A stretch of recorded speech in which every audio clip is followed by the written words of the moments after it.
नमस्ते बच्चों, कक्षा 9 गणित 9.2 प्रश्नावली अपने शुरू करनी है। 9.1 के क्वेश्चन अपने हल कर चुकी हैं। तो 9.2 का पहला क्वेश्चन देखो क्या दे रखा है कि आकृति में ए बी सी डी क्या है, एक समांतर चतुर्भुज है और ए ई समांतर है डी सी, ए ई लंबवत है डी सी के और सी एफ लंबवत है ए डी के, ये अपने को दे रखा है और ये सारे मान दे रखे हैं। तो एडी का मान भी हमें ज्ञात करना है। तो देखो क्या क्या दे रखे हैं वैल्यू। ए बी की वैल्यू दे रखी है अपने को 16 और ए ई की वैल्यू दे रखी है 8, सी एफ की दे रखी है 10। अपने को मान ज्ञात करना है ए डी का। तो ये इस पर लंब है, इसको उदार मान सकते हैं। तो अपने पहले त्रिभुज का क्षेत्रफल ज्ञात कर ले और त्रिभुज का क्षेत्रफल ज्ञात करने के लिए इस लंब के लिए फिर से उदार की वैल्यू अपने ज्ञात कर सकते हैं। तो त्रिभुज का क्षेत्रफल क्या होता है, चतुर्भुज का क्षेत्रफल है ना ये। तो चतुर्भुज का क्षेत्रफल ज्ञात करना पड़ेगा। तो चतुर्भुज का क्षेत्रफल क्या होता है, शीर्ष लंब दे रखा है तो आधार गुणा ऊंचाई होता है। चतुर्भुज का क्षेत्रफल क्या होता है, आधार गुणा ऊंचाई। तो इस आधार के लिए ये ऊंचाई है तो 16 गुणा 8 हो गया इसके लिए। तो क्षेत्रफल 16 गुणा 8 इसके लिए, लेकिन इस आधार के लिए ये ऊंचाई 10 है तो ये अपने को नहीं पता। तो वो भी क्षेत्रफल क्या होगा, इसके बराबर ही तो होगा ना। तो ये अपने को निकालनी है तो इसको क्या मान लिया x, और इसके लिए ऊंचाई क्या है, ये 10 है क्योंकि ये लंब है। ऊंचाई क्या होती है, लंबवत दूरी। तो x की वैल्यू निकालनी है तो 16 गुणा 8 बटा में 10, 2 5 10, 2 चौके 8, 16 चौके कितना हो गया 64 बटा में 5 से भाग दोगे तो 5 एकम 5 14, 5 दूनी 10 और फिर 5 8 है 40। एडी की वैल्यू की इतनी आ गई 12.8 सेंटीमीटर आ गई। अब देखो दूसरा क्वेश्चन क्या दे रखा है अपने को कि ई एफ जी एच ये सभी क्या हैं अपने कि ई एफ जी एच इन सभी भुजाओं के क्या है, मध्य बिंदु हैं। तो अपने को क्या दर्शाना है कि जो एरिया है इसका वो पूरे एरिया का क्या है, आधा है, या पूरे क्षेत्रफल का क्या है, आधा है। तो ये क्या है, समांतर चतुर्भुज है। तो समांतर चतुर्भुज है तो समांतर चतुर्भुज ए बी सी डी क्या है, अपने को दे रखा कि एक समांतर चतुर्भुज है। समांतर चतुर्भुज में क्या होती है, सम्मुख भुजाएं बराबर होती है। तो अपने क्या लिख सकते हैं, A B equal to C D. तो ये तो अपने को दिया है कि ए बी इक्वल टू क्या है, सी डी है, दिया है। तो अब इसने अपने करें हाफ ए बी और ये भी फिर क्या हो जाएगा, आधा। पूरा बराबर होगा तो उसका क्या होगा, आधा भी बराबर ही होगा। अब हाफ ए बी को क्या कर सकते हो, ए एच भी लिख सकते हो, हाफ ए बी को बी ए बी तो है ना हाफ, और सी डी आपको क्या लिख सकते हो, सी एफ भी लिख सकते हो, या फिर हाफ ही लिखना है तो चाहे डी ई लिख लो चाहे कुछ भी लिख लो। जिसको बी एच लिखोगे तो इसको सी एफ लिख लो, बी एच लिखोगे तो इसको क्या लिख लो, सी एफ। बी एच और सी एफ कि बी एच बराबर है किसके, सी एफ के, क्योंकि इन भुजाओं के मध्य बिंदु ही तो है ना ये। तो ये यहाँ पे देखो ये समीकरण नंबर क्या बन गई, 1 बन गई।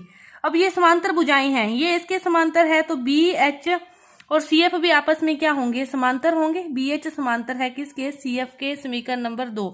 क्यों समांतर है, क्योंकि ए बी समांतर है सी डी के, पूरी भुजा समांतर है तो फिर आधी भुजा भी तो क्या होगी, समांतर ही होगी। तो समीकरण 1 व 2 से अपने देखो, समीकरण 1 व 2 से अपने क्या देखते हैं, समीकरण 1 व 2 से B E F G H क्या है, एक समांतर चतुर्भुज है। कैसे, क्योंकि जैसे ये बी है, ये वाली इसको मिला दो, ईजी को मिला दिया। अब ये इस भुजा का मध्य बिंदु है, ठीक है, ये इस भुजा का मध्य बिंदु है। तो ये इसी तरह ये इस भुजा के मध्य बिंदु है तो ये इसके समांतर मध्य बिंदु प्रमेय से जो अपने पिछली बार क्वेश्चन किया था उसी अकॉर्डिंग। तो देखो ये भी इस भुजा का मध्य बिंदु है और ये भी इस भुजा का, जैसे अपने इसको निकाला है कि बी ये वाला दोनों इक्वल है, उसी तरह ये भी तो दोनों फिर इक्वल ही होंगे ना। चाहे इन दोनों को ले लो चाहे इन दोनों को ले लो कि ये भी तो इक्वल ही होंगे, ये भी दोनों क्या होंगे, इक्वल ही होंगे। तो ये डीई और सीजी भी तो इक्वल ही होंगे। डीई इक्वल होगा सीजी के और इसी तरह डीई क्या होगा, समांतर होगा सीजी के। अब ये इसके इक्वल है, ये इसके समांतर भी है। तो अपने देखो ये वाला जो त्रिभुज है, चतुर्भुज है पूरा डीई सी जी, तो फिर ये क्या हो गया, समांतर चतुर्भुज हो गया। डीई सी जी क्या हो गया, एक समांतर चतुर्भुज हो गया, समांतर चतुर्भुज हो गया। तो ये इसके बीच क्या बन रहा है, त्रिभुज बन रहा है। ये एक समांतर चतुर्भुज के बीच बनने वाला त्रिभुज का क्षेत्रफल क्या होता है, उससे आधा होता है, उससे क्या होता है, आधा होता है। तो एरिया ऑफ इसका त्रिभुज का जी ई एफ का जो एरिया है वो क्या होगा, 1/2 एरिया, यहाँ पे एरिया लिखना है DEGC, एरिया DEGC। ये तो हो गया समीकरण नंबर 3। क्या होता है कि एक ही आधार पर, जब ये एक ही आधार है, इसी पर त्रिभुज बन रहा है, इसी पर चतुर्भुज बन रहा है, तो त्रिभुज का क्षेत्रफल क्या होता है, चतुर्भुज के क्षेत्रफल के आधा होता है। इसी प्रकार देखो AB बराबर CD, अब आपने किया था, ये किया था AB बराबर CD दिया हुआ है ना, ये चीज, तो ये चीज पुण्य की AB बराबर CD अपने को दे रखा है, उन्होंने दे रखा है। तो AE बराबर DG, अब जैसे आपने इसको किया था उसी तरह अब इसको कर लो, कीजिए। AE बराबर किसके हो जाएगा, BG के। ऊपर वाला किया, नीचे वाला भी करेंगे ना, नीचे वाला सेम इसी प्रकार लिख दो सीधा ही, कि इसी प्रकार क्या हो जाएगा, इस त्रिभुज का एरिया भी इस पूरे चतुर्भुज के एरिया से आधा हो जाएगा, कि जो एरिया है इस त्रिभुज का EGH के कैसे भी लिख लो, GHE का जो एरिया है वो क्या हो जाएगा, 1/2 एरिया इस चतुर्भुज का ABGE,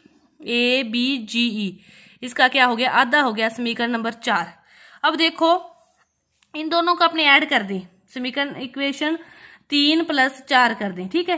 तो ये वाला एरिया, त्रिभुजों का एरिया जुड़ जाएगा, area GEF plus area GHE, इस साइड इन दोनों चतुर्भुजों का एरिया जुड़ जाएगा, DEGC प्लस 1/2 एरिया ABGE। अब देखो ये त्रिभुज और ये त्रिभुज, ये वाला त्रिभुज मिलके क्या बन गया, EFGH। ये वाला चतुर्भुज और ये वाला चतुर्भुज मिलके पूरा चतुर्भुज बन गया। तो क्या हो गया, एरिया ऑफ किसका, इसका पूरे का EFGH इक्वल टू 1/2 कॉमन ले लें, तो एरिया किसका बन गया, ये पूरे बड़े का ABCD। और यही हमें क्या करना था, प्रूव करना था। क्या किया, पहले क्या किया, इसको लिया, ऊपर वाले को, इस चतुर्भुज को लिया, इस त्रिभुज को लिया, और ये प्रूव करते हुए कि समांतर है, ये इसका समांतर है, तो ये वाला चतुर्भुज समांतर चतुर्भुज है, ये त्रिभुज है, एक ही आधार पर बने और त्रिभुज में, तो चतुर्भुज का क्षेत्रफल क्या होता है, त्रिभुज के क्षेत्रफल का दुगुना होता है, या फिर त्रिभुज क्या होता है, आधा होता है। यही प्रॉपर्टीज पे लगाई, दोनों को क्या कर दिया, ऐड कर दिया, तो अपना क्वेश्चन हल हो गया दूसरा। इसके बाद अपने देखते हैं तीसरा क्वेश्चन क्या दे रखा है, देखो P व Q क्या है, समांतर चतुर्भुज ABCD की भुजाओं DC और AD के आधार पर स्थित बिंदुओं पर है, स्थित बिंदु है, तो दर्शाइए कि area of APB area of BQC, ये दोनों त्रिभुजों के एरिया क्या है, बराबर है। अब देखो क्या दे रखा है अपने को, कि जो त्रिभुज है ABP और चतुर्भुज, समांतर चतुर्भुज हैं जो ये AB और ABCD, ये क्या है, एक ही आधार पर बने हैं, वही बात पीछे की तरह, एक ही आधार पर बने हैं, तो क्या होगा, एरिया जो होगा ABP का वो क्या होगा, आधा हो जाएगा ना। अभी अपने क्वेश्चन किया जस्ट, एरिया किसका आधा हो जाएगा, ABCD का, इसका आधा हो गया। ये समीकरण नंबर क्या बनेगी, 1। इसी तरह देखो ये एक ही आधार BC पर बने हैं, यहाँ पे लाइन लिख सकते हो कि ये एक ही आधार AB पर बने हैं, पूरी लाइन हिंदी लिखोगे कि ये दोनों क्या हैं, एक ही आधार AB पर बने हैं।